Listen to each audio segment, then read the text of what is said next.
లింగడి తీర్థం. ఆ కాలంలో తెనాలిలో ప్రసిద్ధి చెందిన రామలింగేశ్వర ఆలయంలో కొలువు తీరిన రామలింగేశ్వర స్వామివారిని ఆ ఊరి వాళ్లే కాక చుట్టుపక్కల గ్రామాలతో పాటు సుదూర ప్రాంతాల నుంచి కూడా ఎందరో వచ్చి స్వామివారికి అభిషేకాదులు జరిపించి తమ యొక్క మొక్కుబడులు తీర్చుకునేవారు. ఆలయ పూజారి గుడిని గుళ్ళో లింగాన్ని మింగేసే రకం.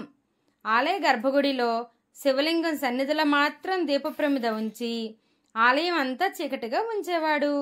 భక్తులు అభిషేకం నిమిత్తం తెచ్చిన పాలని ఆ చీకట్లో ఉంచి గంగాలంలో పోసి ఆ తర్వాత రహస్యంగా పాలు అమ్ముకునేవాడు. కొబ్బరికాయలు కొట్టకుండానే కొట్టినట్లు చప్పుళ్ళు చేసి ఒక కాయని ఇద్దరికి పంచి మరో కాయ ఆ తర్వాత అమ్ముకునేవాడు. అభిషేక ద్రవ్యాలు, తేనె, ఫలరసాలు, పెరుగు, పన్నీరు అన్నీ స్వాహా చేసేవాడు. ఆలయమంతా చీకటిమయం చేసి ఆ చీకటి మాటున తన అవినీతిని కొనసాగించేవాడు. ఆలయంలో దీపాలు ఎందుకు పెట్టలేదని ఎవరైనా అడిగితే లింగడు తేజోమయుడు, చీకట్లో ఆ తేజస్సుని దర్శిస్తే పుణ్యం, స్వామివారి సన్నిధిలో ఒక్క దీపం ఉంచడం వల్లనే కదా ఆ లింగడి మీదనే భక్తుల చిత్తం నిలుస్తోంది అంటూ బుకాయించి అడిగిన వాళ్ళ నోళ్లు మోయించేవాడు. పుట్టిన శిశువుకి నెల తిరిగేలోపే దైవదర్శనం చేయించాలి అన్న ఆచారాన్ని పాటిస్తూ రామన్న గారు ఆయన అర్ధాంగి తమ కొడుకుని శివాలయానికి తీసుకువచ్చారు. రామన్న గారే ఆ ఆలయానికి వంశపారంపర్య ధర్మకర్త. పూజారి పెద్ద పెట్టిన నమ్మకం చదువుతూ అభిషేకం చేశాడు. అంతలో రామన్న గారి బావమరిది, అయ్యా శాస్త్రి గారు, లింగడి తీర్థాన్ని ఇస్తారా అని అడిగారు.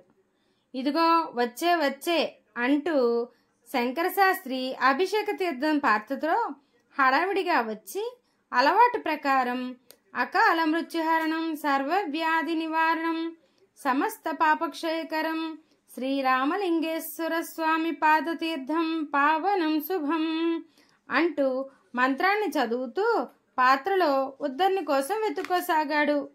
అలవాటు ప్రకారం 3 సార్లు యథాలాపంగా మంత్రం పూర్తయింది. తీర్థం స్వీకరించిన బామ్మర్ది గారు తన్మయత్వం చెందుతూ, పూజారి గారు, తీర్థం ఎప్పుడూ లేనంత దివ్యంగా ఉంది అన్నాడు. తీర్థమా, నేను ఇంకా పోయిందే, ఉద్దరిని కనబడగా చూస్తున్నాను అన్నాడు పూజారి విసుక్కుంటూ. అయితే నా చేతిలో తీర్థం పోసిందెవరు అని బావమరిది అంటుంటే పూజారి గభాలన గర్భగుడిలోకి వెళ్ళి లింగడి ముందున్న దీపపు ఒత్తిని పెద్దది చేసి దీపాన్ని వారివైపు తిప్పుతూ, ఇదిగో ఉద్దరిని ఇక్కడే ఉంది అన్నాడు. ఆ దీపపు కాంతిలో అప్పుడే బామ్మర్ది నెత్తిన రయ్యమని అభిషేక జలం పడింది. ఆయన చప్పున తల తిప్పి చూసి, హా నీ రామలింగ, ఈ తీర్థం నీదా అంటూ విస్తుబోయాడు.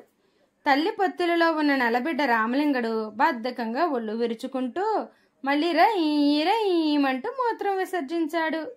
సరిగ్గా అప్పుడే రామన్న గారి దృష్టి గర్భాలయంలో ఉన్న పాత్రల్లోని అభిషేక ద్రవ్యాల మీద పడింది. ఆయన జరుగుతున్న మోసాన్ని గ్రహించి పూజారి వైపు ఆగ్రహంగా చూస్తూ, ఇదా నీ నిర్వాకం అన్నారు. పూజారి గడగడా వణికిపోతూ ఆయన కాళ్ళ మీద పడి, అయ్యా, ఆర్థిక బాధలు ఎక్కువై బుద్ధి తక్కువై ఈ పని చేశాను. తన తరాలుగా మిమ్మల్ని ఈ రామలింగేశ్వరిని నమ్ముకొని బ్రతుకుతున్న వాళ్ళం. ఇక ముందు అన్నాడు ఇలాంటి పొరపాటు చెయ్యను. ఈ ఒక్కసారికి నా తప్పు కాయరు అన్నారు. రామన్న గారి బావమరిది పక్కపక్క నవ్వి మానలుడిని ప్రశంసిస్తూ, బావా, మన లింగడు తీర్థం పోస్తే పోశాడు గాని రామలింగడికి జరుగుతున్న ద్రోహాన్ని బట్టబయలు చేశాడు కదా అన్నాడు. లింగడా మజాకడా అన్నాడు ఎవరో.